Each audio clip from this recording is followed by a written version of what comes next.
ఆమె ప్రార్థించిన వరలక్ష్మి మహాలక్ష్మి మన దేవుడు దీవించగాక. దేవుడు పిల్లరా, ఈ వ్యాధమైన వాక్యం పెట్టండి. దేవాలయం గురించి నేను కొత్త కీర్తన పాడిదను. ఇది ఎవరు పెట్టారండి? కీర్తన 144 లాజరు పాస్టర్ గారు మరో పెడతా ఉంటాడండి. ఇమ్మని రాజు ఆహారంలో రజుడు అంతా చెప్పండి అవుతాడండి. ఎలాగంటే మా అన్నయ్య వస్తాడు, మన అడిగాడండి ప్రవేశించి. ఆయన టైం వస్తుంది వస్తాడని చెప్పాడు. మా ప్రసంగం చేస్తాడు అని చెప్తుంటే గాయకుడితో పట్టేవాడు ఆయన గాయకుడే. అది సీతారాలు గీతారాలు ఎలా పెట్టేస్తున్నాడు. వాళ్ళు చూపాలి ఎవరు పెంచి వాళ్ళని అది కాబట్టి మన అడిగారు వచ్చారు. నేను రమ్మని అడగనైంది.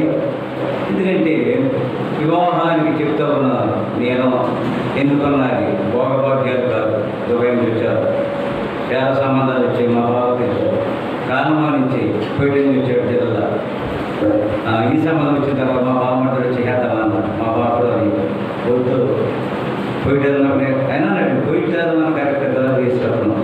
అలా గుడికి ప్రవీణ్ వచ్చినప్పుడు నేను చూసి ప్రవీణ్ని తెలిసాడు పెళ్ళికి తర్వాత తెలియదండి. ఏం చేస్తావు కాబట్టి పాటలు పాడుతున్నాడు చెప్పుకున్నారు. ఏం చేస్తావు అనుకున్నాను. పాట పాడేవాడు అయితే స్టేజ్ ఫీట్ ఎక్కడ తర్వాత చూశాను. తర్వాత నేను ట్రైనింగ్ అవ్వలేదు. కానీ నాయన గారు విజయమ్మ గారిని అంటే విమానానికి టైం కూడా ఆ సంఘంలో కానీ రా అడుగు అని చెప్పి శ్రీ విజయమ్మ గారు ఆ సంఘంలో ట్రైనింగ్ ఇచ్చాడు. నేను అడగలేదండి అబ్బాయి. నాకు ఎందుకంటే ఇంకా నేను ఉన్నాను, బలంగా ఉన్నాను. చాలామంది ఫోన్ చేశాను. బాబు రవి జాగ్రత్తలు ఇంకా మరి నేను కూడా అక్కడ కాదు వాడుకో సంఘంలో బలహీనపడుతున్నావు, ఎందుకని తెచ్చుకున్నావు విజయవర్గం అనుకోండి. అయినా రవి చెప్తా ఉన్నాను. మొన్న అయిపోతుంది నేను నాయన నీ మీద భారం ఉంది. ఇక్కడతో చెప్పారంటే కూడా ఇక్కడ కట్టుకోవాలి, అక్కడ కట్టుకోవాలి చెప్తాను. ఇప్పుడు మన ఆదివారం అయిపోతుంది. నా పెద్ద కొడుకైనా పెద్ద కూతురైనా బాధ్యత అని ఆపాయి. కాబట్టి మన బాబు కూడా చెప్తూ ఉంటారండి పెద్దలు మాకు అసలాగా ఉండాలి. చాలామంది ఉన్నారు పదలు అందరూ ఉంటాయి. రావద్దా దేవుడు నేను పట్టుకుంటూ ఉన్నాడు. నేను ప్రార్థించామరా సందేశం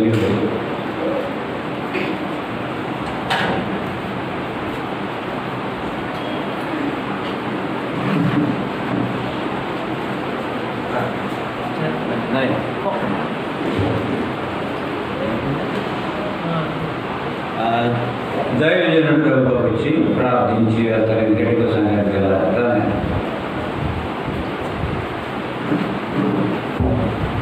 ప్రార్థన చేస్తాను. ప్రేమ గల మా తండ్రి, దయగల మా దేవ, నీ ఉన్నతమైన శ్రేష్టమైన నామం బట్టి స్తుతులు స్తోత్రాలు చెల్లించుకుంటున్నా. ఈ ఆరాధన సమయంలో తండ్రి ఈ రీతిగా మేమందరం కూడుకొని నేను స్తుతించాం, నేను గణపరిచాం, నేను ఆరాధించాం. ఈ యొక్క మాటలు వినడానికి మేమందరం కూడా సిద్ధపడుతుండగా కాలంలో అయితే తండ్రి చాలా క్లిష్ట పరిస్థితుల్లో ఉన్నాయి. చాలా భయంకరమైనటువంటి పరిస్థితుల్లో మేము ఉంటూ ఉండగా ఈ సమయానికి కావాల్సినటువంటి వాక్యాన్ని తండ్రి మీ దాసుని ద్వారా నిలవబెట్టుకుని మాట్లాడించమని విజ్ఞాపన ప్రార్థన చేస్తూ ఉన్నారు. ఇక్కడ ఎవరు నిలబడి మాట్లాడినా కానీ తండ్రి ఆ మాటలన్నీ కూడా కేవలం నీ మాటలే, నీ పరిశుద్ధ మాటలే తండ్రి మేమందరం వింటూ ఉన్నాం. వినగలిగే చెవులను గ్రహించగలిగే మనసును మాకు అందరికీ దయచేయమని ప్రార్థన చేస్తూ ఉన్నాం. కేవలం వినబట్టు మాత్రమే కాదు తండ్రి, ఆ వాక్యంలో తండ్రి మా యొక్క జీవితాల్లో తండ్రి మేము పాటించేలాగా అన్వయించుకుని ఆ వాక్యం ద్వారా మా యొక్క జీవితాల్లో మేము జీవించలాగా సహాయం చేయమని విజ్ఞాపన ప్రార్థన చేస్తూ ఉన్నాను. ఇప్పుడు వచ్చిన ప్రతి ఒక్కరికి కూడా తండ్రి మరొకసారి ప్రార్థిస్తూ ఉన్నాను. వినగలిగే చెవులను గ్రహించగలిగే మనసును దయచేయమని ప్రార్థన చేస్తున్నాను. ఈ దాసుల ద్వారా తండ్రి ఈ సమయానికి అనుకూలమైనటువంటి మాటలను అందించమని, మీరే తోడు నీడుగా ఉండి సహాయం చేయమని నజరేయుడని యేసునామమును బట్టి ప్రార్థన మీకు సమర్పించుకుంటున్నాను తండ్రి. ఆమేన్. దేవుని ప్రియులారా ప్రార్థించిన బాబు దేవుడు దీవించుగాక. రవిబాబు వచ్చాడు. నాకు ఎందుకు దృష్టి కదండి, ఎవరితో సరిగ్గా మాట్లాడేవాడు తన పని తనదే. ఎందుకంటే ట్రైనింగ్ అవ్వకముందే నేను అనుకున్న విషయాలు బాబులు పడుతున్నాను అంటాడు. మీ దృష్టి మీరంటే అయిపోతున్నానండి. అలాగే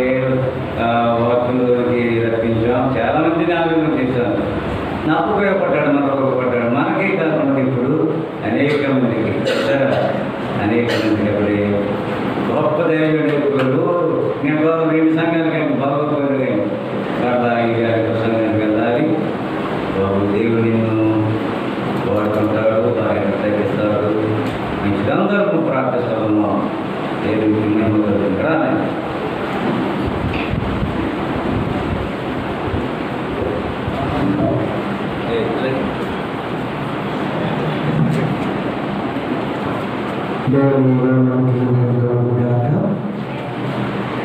సంబంధించిన దైవాలను తెలియజేస్తూ అలాగే యేసుదాసులకి తెలియజేస్తున్నాను. తెలియజేస్తూ చేయవలసిన సమర్థకులకు స్త్రీ సమాధానానికి ప్రత్యేకంగా తెలియజేస్తూ మట్టివాడిని జ్ఞానం లేని వాడిని నన్ను మరొకసారి దేవుని సన్నిధిలో నిలబెట్టి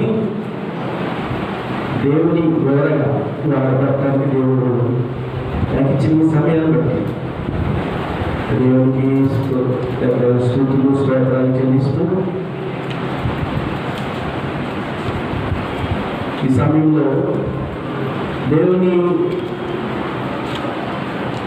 ప్రేరేపణ బట్టి దేవుడు ఒక కీర్తన మీద కొంచెం ఆ కీర్తన గురించి వివరించమని దేవుని ఆత్మ ప్రేరేపణ బట్టి ఈ కీర్తనలో మాట్లాడాలని దేవుడు నాతో చెప్పి ఉన్నాడు. దీని గురించి కొద్దిగా కొన్ని మాటలు వివరించాలని ఆశపడుతున్నామని చెప్పాలి. నన్ను మిగిలిగా ప్రేమించిన మా పరమ తండ్రి, ఈ పరిశుద్ధ ఆలయంలో చేరి మీ నామాన్ని పాటల వాయిద్యాల ద్వారా ప్రార్థన ద్వారా స్తుతించడానికి మా స్తుతులపై ఆశీర్వాదమైన మా దేవ మీకు స్తోత్రాలు. ఈ సమయాన్ని బట్టి మీ స్తుతులు స్తోత్రాలు చెల్లిస్తూ ఈ 25 కీర్తన ద్వారా మీ ఆత్మ మీ ప్రేరేపంగా కొన్ని మాటలు తెలియజేయడానికి నేను సమయాన్ని బట్టి ఈ స్తోత్రాలు మట్టి ఘటాలు నన్ను మీ బోరగా మీ పాత్రగా వాడుకొని అందరికీ కావలసిన వాక్యాన్ని తెచ్చి ప్రతి ఒక్క హృదయాన్ని తాకి మాకు మా అందరికీ మా కుటుంబానికి మేము కరంగా నిరంతరంగా ఈ వాక్యం ఉండేటప్పుడు సహాయం చేయండి. వాళ్ళందరినీ కూడా మీకు భద్రపరచండి. మీ సన్నిధి అంతట్లోనూ మీ ప్రసన్నత, మీ సన్నిధి మాతో ఉండి, మీ సంచారం మాతో ఉండి నడిపించి మీరే మాట్లాడి వాళ్ళని బలపరచమని యేసునామములో అడుగుచున్నాను పరమతండ్రి. ఆమేన్.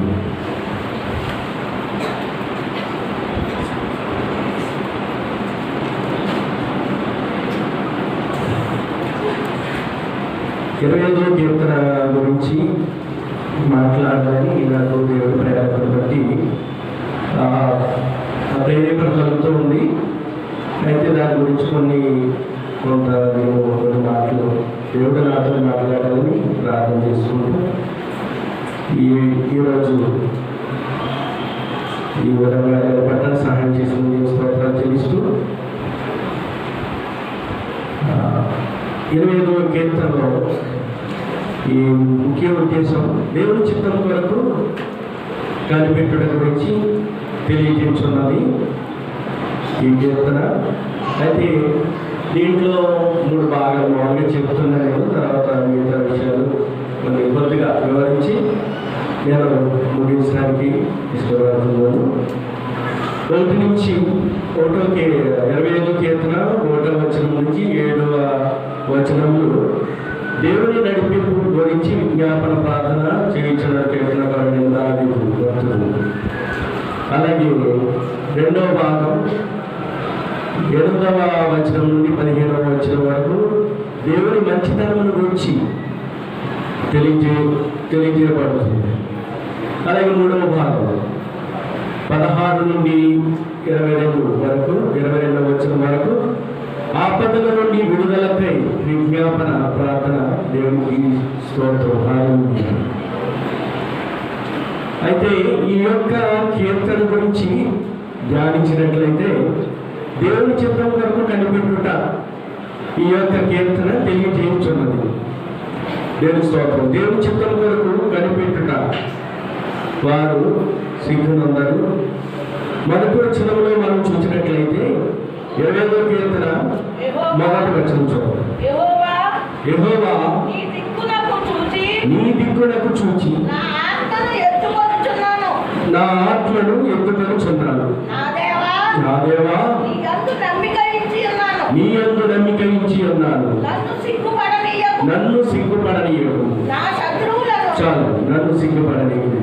దేవుని చిత్తం కొరకు కనిపెట్టువారు సిగ్గునందారు. ఇది ఈ కీర్తనకారుని యొక్క వ్యక్తిగత ప్రార్థన. దేవుని స్తోత్రం. హల్లెలూయా. దేవుని బిడ్డలమైన మనము మొదటి వచనంలో చూచిన విధంగా దేవుని చిత్తం కొరకు కనిపెట్టుట గురించి దేవుని బిడ్డలమైన మనము మొదటి వచనంలో చూసిన విధంగా కీర్తనకారుడు నీ దిక్కునకు చూచి నా ఆత్మను ఎత్తుకొనుచున్నాను. దేవుని వైపు చూస్తూ దేవునిపై ఆధారపడి ఆయనను ఆశ్రయించినట్లయితే దేవుడు ఆయన బిడ్డలను ఎప్పుడు కూడా సిగ్గుపరచడు. మనము చేయవలసింది ఏంటంటే మనకు ప్రార్థనా మనసు ఉండాలి, దేవుడిపై నమ్మకం ఉండాలి, దేవుని మార్గాలను తెలుసుకోవాలన్న అభిలాషను కలిగి ఉండాలి. దేవుని స్తోత్రం. మొదటి వచనంలో నీ దిక్కునకు చూచి నా ఆత్మను ఎత్తుకొనుచున్నాను. దావీదు భక్తుడు దేవునికి ఇష్టడైన భక్తుడు. ఆయన హృదయానుసారైన మనుషుడని ఆయన గురించి చెప్పడం మనకు తెలుసు. దేవుని స్తోత్రం. దేవుని హృదయానుసారుడుగా ఉన్న దావీదులో ఉన్న లక్షణాలన్నీ కూడా ఈ కీర్తనలో మనకు కనబడుతున్నాయి. యెహోవాను చూచి నా ఆత్మను ఎత్తుకొనుచున్నాను. ఎప్పుడైనా మనకు కష్టాలు బాధలు ఏమి వచ్చినా మనము ఆయన వైపే, ఆయన తట్టు మనం చూడాలి. మనుష్యుల తట్టు కాదు, లేకపోతే సమస్యల వైపు కాదు. మన మనస్సు ఉంచి దేవునికి, మన మనస్సు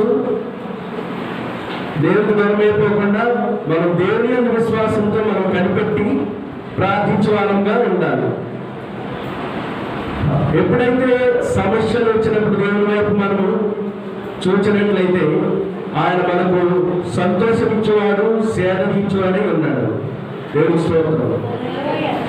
దేవుని వైపు మనం చూసినట్లయితే ఆయన మనకు సంతోషించేవాడు, సేదతీర్చేవాడై ఉన్నాడు. మన ఆత్మలను, మన హృదయాలను, చేతులను, మన మనస్సును ఆయన వైపు కేంద్రీకరించి మనం దేవుని వైపు చూసినప్పుడు మనవి ఆలకించి మనకు జవాబు అనుగ్రహించేవాడే ఉన్నాడు. ఆయన మనలను సిగ్గుపరిచే దేవుడు కాదు. దేవుని స్తోత్రం. ఆదరంగా దేవుని వైపు ఎత్తి అలవాటు కలిగి ఉన్నప్పుడు మన జీవితంలో దేవుని చిత్తం జరుగుతుంది.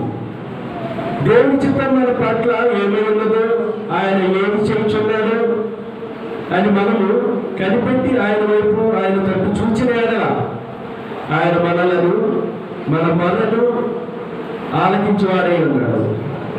దేవుని స్తోత్రం. హల్లెలూయా. కీర్తనలు 22:4-5 వచనాలు చూసినట్లయితే కీర్తనలు 22:4-5 చూద్దాం. మా పితరులు నీ యందు నమ్మిక ఉంచిరి, వారు నీ యందు నమ్మిక ఉంచగా నీవు వారిని రక్షించిరి. వారు నీకు మొరపెట్టి విడుదల నుండి నీ యందు నమ్మిక ఉంచి సిగ్గుపడకపోయాడు. హల్లెలూయా. నమ్మకం, విశ్వాసం మనకు కలిగినప్పుడు తప్పకుండా దేవుడు ఆయన బిడ్డలను విడిపిస్తాడు, కాపాడతాడు. భక్తుడు నీ దిక్కునకు చూచిన ఆత్మను ఎత్తుకొనుచున్నాను. మనము మనుష్యులను నమ్ముకొనవద్దు. మనుషులను నమ్ముకుంటే మనకి ఏమైనా సహాయం చేయగలరా? చేయలేదు. మనుషులను నమ్ముడు కంటే యెహోవాను ఆశ్రయించడం మేలు. రాజులను నమ్ముకున్న కంటే యెహోవాను ఆశ్రయించడం మేలు. దేవుని స్తోత్రం కలుగుగాక. చూస్తూ మనం దేవుని అడిగినప్పుడు మన పితరులను దేవుడు సిగ్గుపరచలేదు. ఆయన మనలను మన మనవులను కూడా త్రోసివేయడు. మనల్ని ఆశీర్వదించువాడై ఉన్నాడు. మన మనవులను త్రోసివేయడు, మనల్ని ఆశీర్వదించువాడై ఉన్నాడు. మనకు తోడై ఉన్నాడు. నువ్వు నాకు తోడై ఉండి ఆశీర్వదించువాడవు, నూరంతల బలములు నుండి కలిగింపజేయువాడవు. నీవు నాకు తోడై ఉండి ఆశీర్వదించువాడవు, నూరంతల బలములు నుండి కలిగింపజేయువాడవు. హల్లెలూయా. మనల్ని ఆశీర్వదించువాడై ఉన్నాడు. 3వ వచనంలో చూద్దాం. 25వ కీర్తన 3వ వచనంలో, నీ కొరకు కనిపెట్టువారు ఎవడును సిగ్గునందడు. చాలండి, ఎవడును సిగ్గునందడు. చాలండి, నీ కొరకు కనిపెట్టువారు ఎవడును సిగ్గునందరు అంటారు. చాలండి. అది దావీదు భక్తుడు మరలా చెబుతున్నాడు. దేవుని స్తోత్రం కలుగును గాక. హల్లెలూయా. నీ కొరకు కనిపెట్టువారు సిగ్గునందరు. కనిపెట్టి ప్రార్థన చేయడం, సహనంతో, ఓర్పుతో, విశ్వాసంతో ఉండడం విశ్వాసమైన మనకు చాలా అవసరం. సహనం చాలా మందికి ఉండడం లేదు. విశ్వాసంతో కనిపెట్టాలని ఏదైనా మనకి దేవుడు ఏమైనా చేయాలంటే వెంటనే చేసేది. అంత సహనం మనకి ఉండట్లేదు. ఎందుకంటే మనం మానవ మాతృలు కనుక, రక్త మాంసాలతో ఉన్నాం కనుక మనకు అంత సహనం ఉండదు. అయినా దేవుడి కృపను బట్టి, దేవుడి నడిపింపును బట్టి దేవుడే మనకు అటువంటి సహనాన్ని, ఓర్పును మనకు అనుగ్రహించాలని కోరుకుంటున్నాను. చాలా మందికి సహనం ఉండట్లేదు.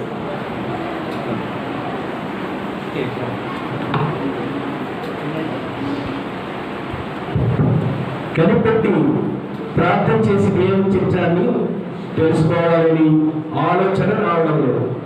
కనిపెట్టి దేవుని చిత్తాన్ని తెలుసుకోవాలని ఆలోచన కూడా మనకి చాలా సందర్భాల్లో రావడం లేదు.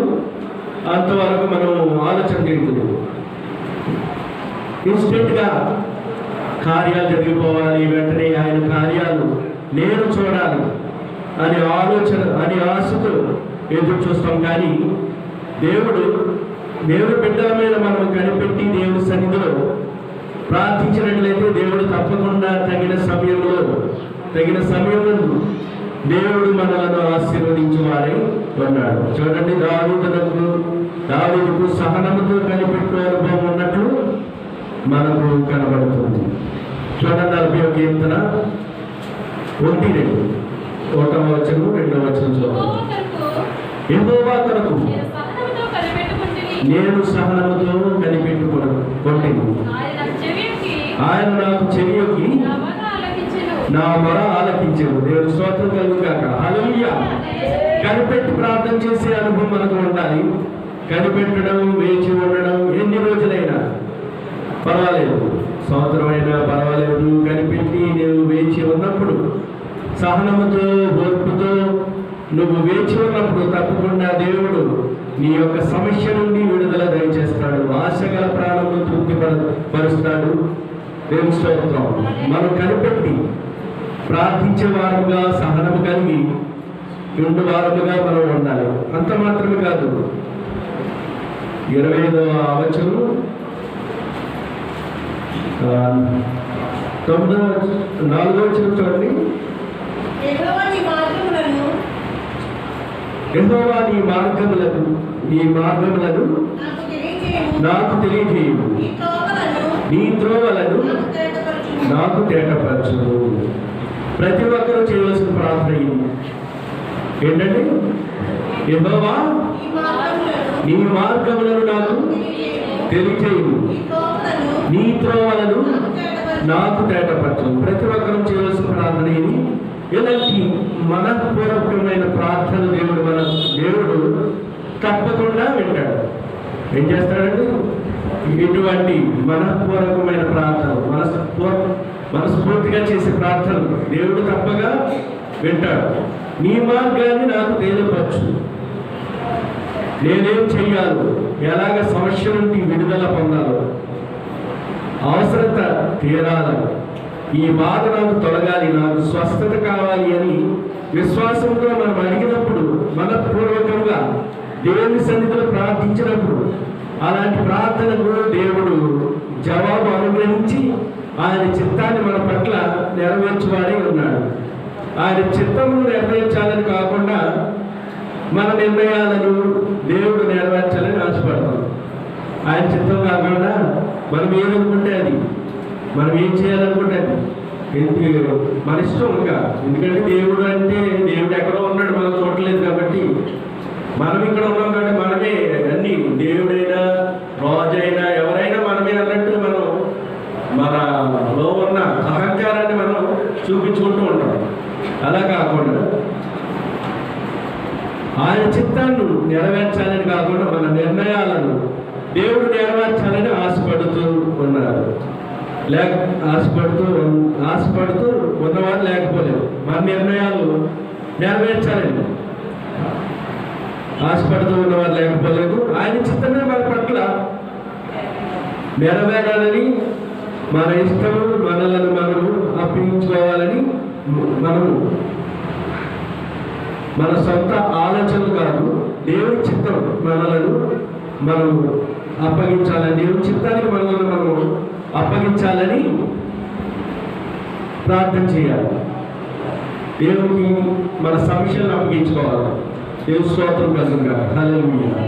ఆయన చిత్తమే మన పట్ల నెరవేరాలి. మన అంగీకారము, మన ఇష్టము నెరవేరాలని ఎదురు చూస్తూ ఉంటారు.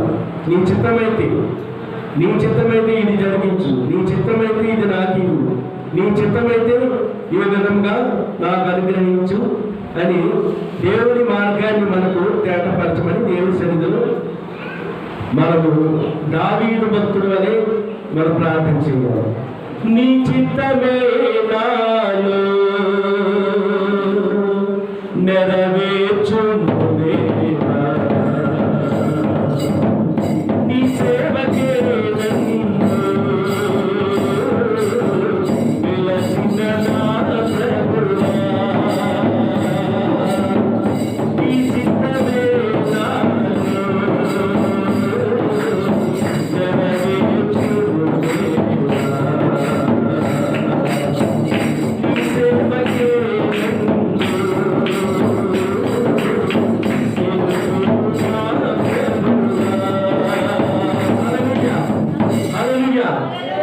నీ మార్గము నాకు తెలియజేయము, నీ త్రోవను నాకు తేటపరచము అని మనపూర్వకంగా ప్రతి ఒక్కరూ కూడా ఈ విధంగా ప్రార్థన చేయవలసిన అవసరత ఉంది. దేవుని స్తోత్రం కలుగుగాక. హల్లెలూయా, హల్లెలూయా. ఆయన చిత్తము నెరవేర్చాలని కాక మన నిర్ణయాన్ని దేవుడు అంగీకరించాలని ఎప్పుడూ మనము కోరుకోకూడదు. ఆయన చిత్తాన్ని నెరవేర్చాలని కాక మన నిర్ణయాన్ని దేవుడు అంగీకరించాలని ఎప్పుడు మనము కోరుకోకూడదు. ఆయన చిత్తమే మన పట్ల ఎప్పుడు నెరవేరుతుంది. అయితే అంత మాత్రమే కాకుండా మోసే సందిగ్ధంలో ఉన్నప్పుడు ఆయన ఏమని ప్రార్థన చేస్తున్నాడో చూడండి. 103 కీర్తన 7వ వచనంలో చూడండి. ఆయన మోషేకు తన మార్గములను తెలియజేశాను. ఇశ్రాయేలు వంశస్థులకు తన క్రియలను కనపరచెను. ఆయన మోషేకు తన మార్గములను తెలియజేశాను, ఇశ్రాయేలు వంశస్థులకు తన క్రియలను కనపరచెను. మోషే సందిగ్ధంలో ఉన్నప్పుడు దేవుడు ఆయన తన మార్గములను కనపరచెను, ఇశ్రాయేలు వంశస్థులకు తన క్రియలను కనపరచెను. తన క్రియలు ఆయన ఏం చేస్తాడో ఇశ్రాయేలు ప్రజలకి తెలియజేశాడు. దేవుని స్తోత్రం కలుగుగా. మన క్లిష్ట పరిస్థితులు మనము ఏం చేయాలో మనకు అర్థం కాని పరిస్థితుల్లో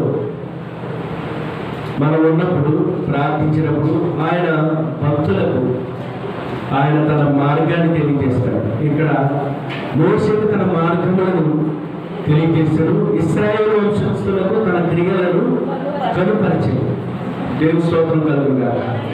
ఆయన నడిపిస్తాడు.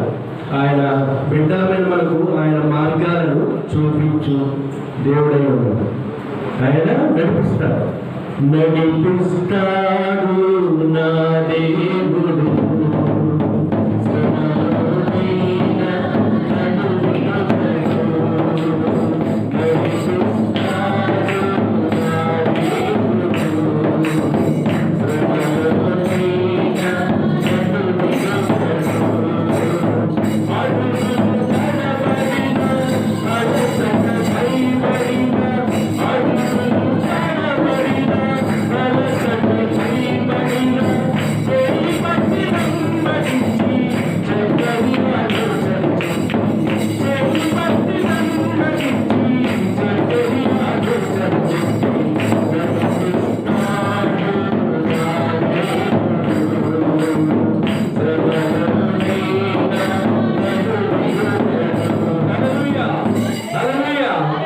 ఆయన మార్గాలను చూపించు దేవుడే ఉన్నాడు. అలాగే దావీదు భక్తుడు కూడా ప్రార్థన చేశాడు. 32 కీర్తన 8వ వచనం చూద్దాం.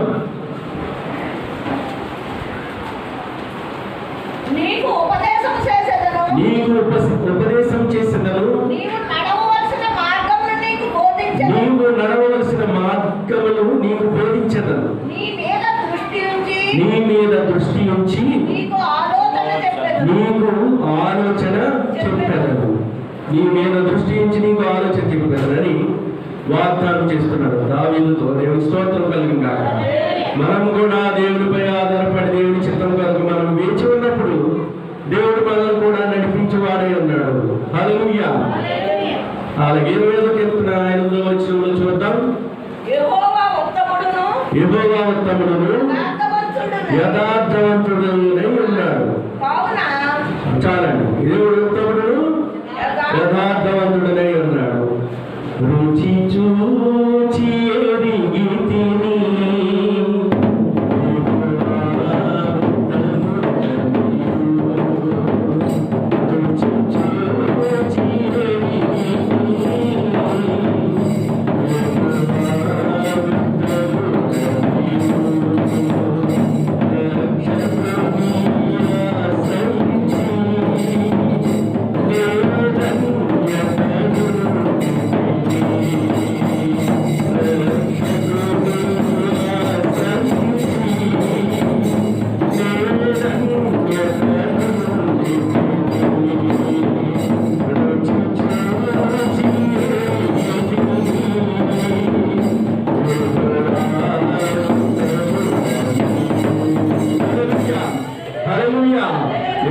ఉత్తముడని రుచి చూచి తెలుసుకొనడి. ఆయన ఉత్తముడు. ఆయన మన జీవితంలో మంచి చేయవాడే ఉన్నాడు. దేవుని స్తోత్రం కలుగుగా. హల్లెలూయా. 20వ కీర్తన 9వ వచనం చూద్దాం. న్యాయ విధులను బట్టి ఆయన దీనులను నడిపించును. తన మార్గములను దీనులకు నేర్పును. తన మార్గములను దీనులకు నేర్పును. ఎవరైతే తగ్గించుకొని విధేయత కలిగి లోబడి దేవునికి ఇష్టలుగా జీవిస్తారో వారికి ఆయన మార్గాలను చూపిస్తాడు. ఎవరైతే తగ్గించుకొని దీనులకు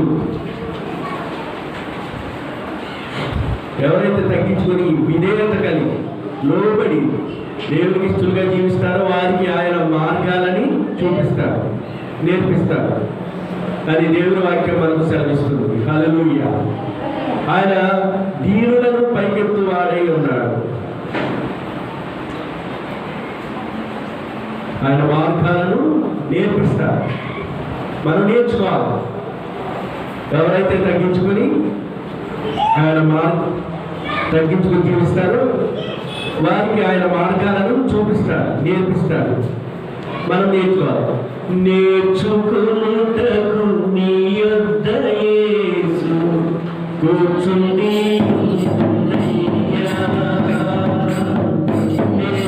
నేర్చుకున్నటకు నీ యొద్ద యేసు కూర్చుండి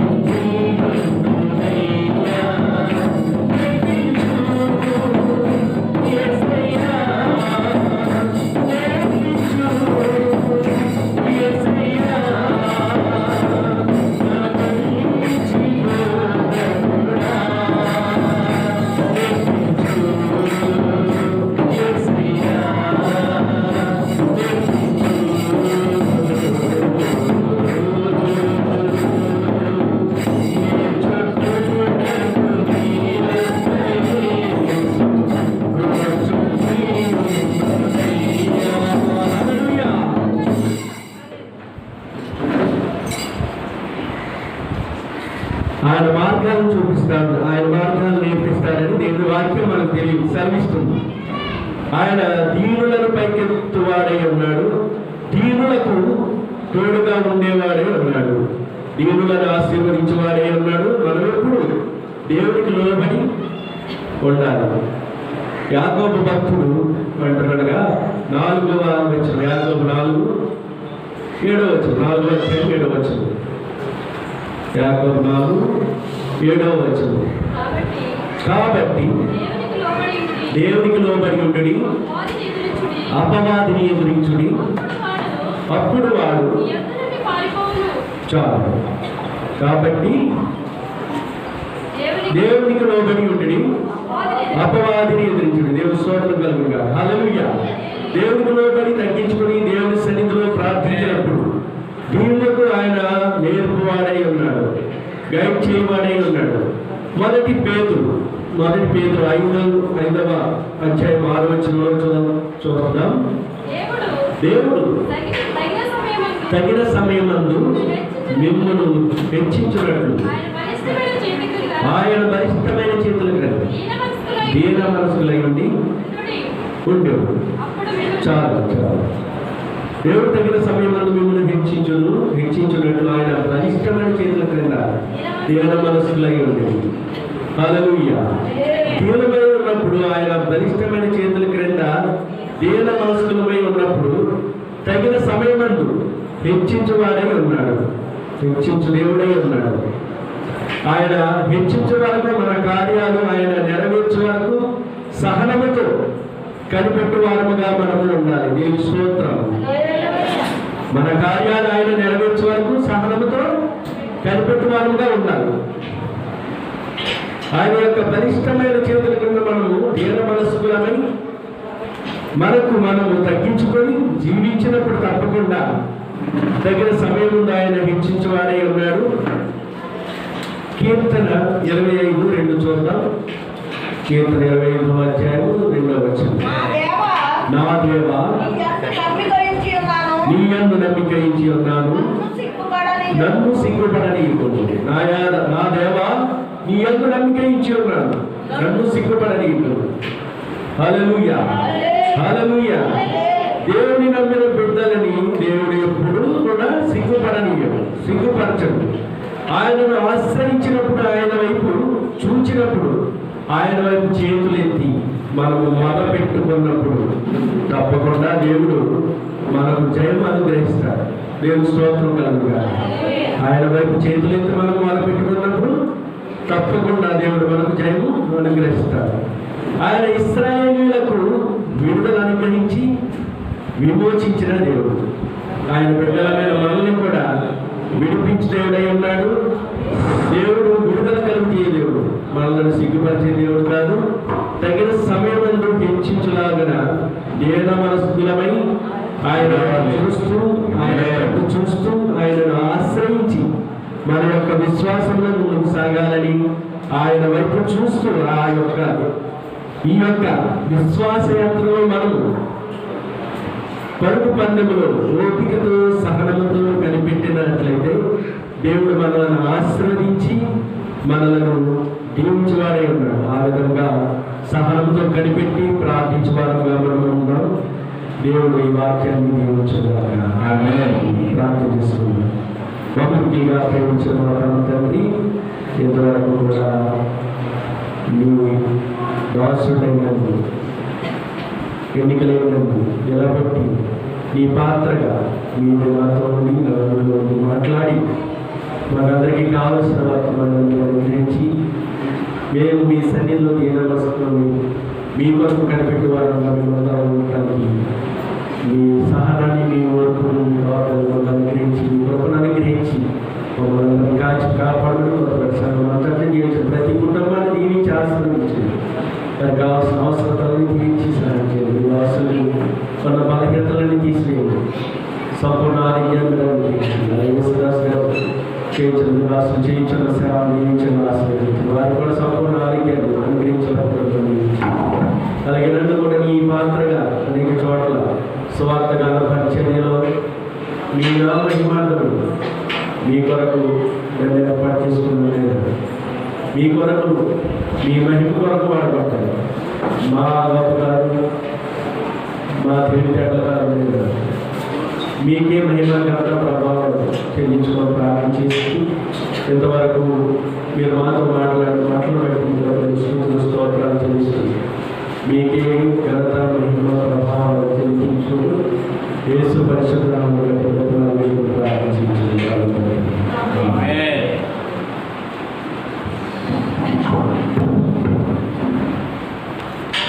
పిల్లల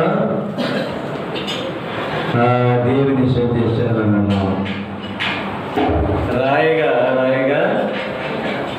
అయ్యా కర్మయ్య రాయిగా కర్మయ్య పాటలైతే అనేక రాష్ట్రాలు మరి ప్రసంగించేనా రెండు సారా కదా మన సంఘంలో రెండు సార్లు ప్రసంగం. ఒకసారి నేను ఇప్పుడు ప్రసంగం చేసి ట్రైనింగ్ అయినప్పుడు నర్సాపురం పెద్ద సంఘం ఇచ్చారు. ఎక్కడి నుంచి చెమట్లే ఇదేంటండి 1000 మంది ఉంటారు. అది జీడియం పెద్ద స్థానం ఎక్కడండి ఎక్కడి నుంచి చెమటలు ఏదో తెలుసు. రెండవ పర్యాయం దేవుడు తన దోషని మా మందిరంలో నిలబెట్టుకుని మరి మాట్లాడిన మాటను బట్టి దేవుని కొరకు మనం ఎలా కనిపెట్టాలండి? ఎలాగూ సహనం అంటే కూర్చోమ్మా, కూర్చుకో. ఎప్పుడు అంటారు కూర్చుకోమని? నేను చెప్పట్లేదు. కూర్చుకొస్తే నేను అన్నానండి, కూర్చుకోమి కొంచెం కూర్చుకో. అది సహనం. ఎప్పుడనగా భయంకరమైన ప్రాణం పోయే పరిస్థితి. బిడ్డ బయటకు వస్తూ ఉన్నప్పుడు నేను విన్నానండి. భయంకర ఆ బాధ ఎవరు చెప్పలేదు. కూర్చుకో తల్లి. ఆ విధముగానే ప్రసవ వేదన పడతా ఉన్నాడు. కూర్చుడేది పోవు. మీ కొరకు కొద్దిగారా ఎప్పేసి సంగమా మీ కొరకు నేనేం పడుతున్నాను? ఆడ మనిషి బడి అన్నాడు. బైబిల్ రాశాడండి. బైబిల్ బట్టి ఎవరు ప్రసవ వేదన కాబట్టి ఓర్పుల గురించి సహనం గురించి ఆయన చెప్పారు. ఓర్పుమంతుడివే, సహనవంతుడివే. కానీ మరి చాలామంది ఇక్కడ తయారు చేశారు. నేను కదండి, మా బాబు గారు సత్యరాజు గారు నన్ను తయారు చేశారు. మా నాయన ఏమి కదండి. మా నాయన ఉన్నప్పుడు ప్రార్థన కూడా చేయలేదు. నేను దైవజనుడిగా ఎదుర్కొన్నప్పుడు ప్రార్థన చేయలేదు. నేను వెళ్ళలేదు. పెద్ద శ్రేణి అంటే పెద్దలు ఇప్పుడు నాకు ఏమీ రాదు. గడగడలాడిపోయిన ప్రార్థన రోజండి. ఇప్పుడు ప్రార్థన చేస్తూ ఉన్నారు. అటువంటి 16 సంవత్సరాలు నన్ను పాస్టర్గా చెప్తే నేను నిలబడలేదా? ప్రపంచ దేశ తిరిగి రాలేదా?